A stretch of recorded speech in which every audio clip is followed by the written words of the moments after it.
চারজ সন্তান জন্ম দেওয়ার জন্য সব সময় আমাদের সমাজে নারীদেরকেই দোষারোপ করা হয়। কেন? এই সন্তান জন্ম দেওয়ার জন্য কি আসলে পুরুষের কোনো দায় নেই বা তার কি কোনো দোষ নেই?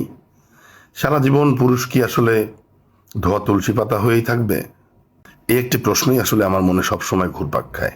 সব কিছুতেই দোষ নারীর, নারীর নারীর, পুরুষের কোনো দোষ নাই।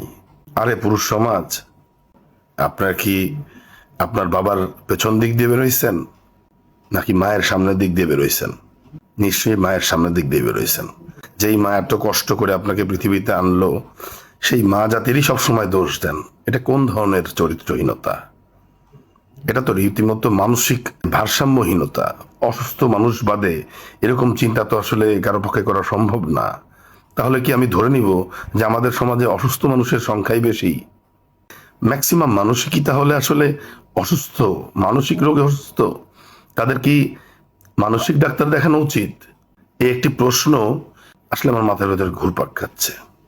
সেটাই যদি না হবে, তাহলে এই যে গড়ে পর্তায় আদিকাল থেকে পুরুষ সবকিছুতেই শুধু নারীর দোষ খোঁজে, শুধু নারীর দোষ খোঁজে।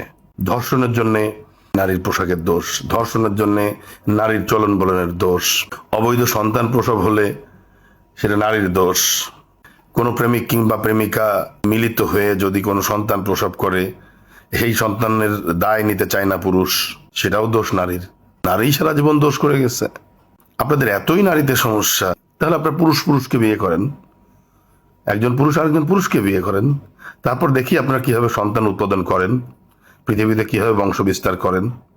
তখন নারীর উপরে দোষ কিভাবে দেবেন? কারণ তখন তো সন্তান উৎপাদনই হবে না আর। একবার ভেবেছেন এভাবে কখনো? যেই নারীর গর্ভ থেকে আপনি জন্ম নিয়েছেন, সেই নারীকেই বারবার দোষারোপ করছেন, নারীকেই চরিত্রহীন বলছেন, নারী খারাপ, নারী সবকিছু নষ্টের মূল, আর পুরুষ সারা জীবনই ধোয়া তুলসী পাতা। এ কেমন চরিত্রহীনতা?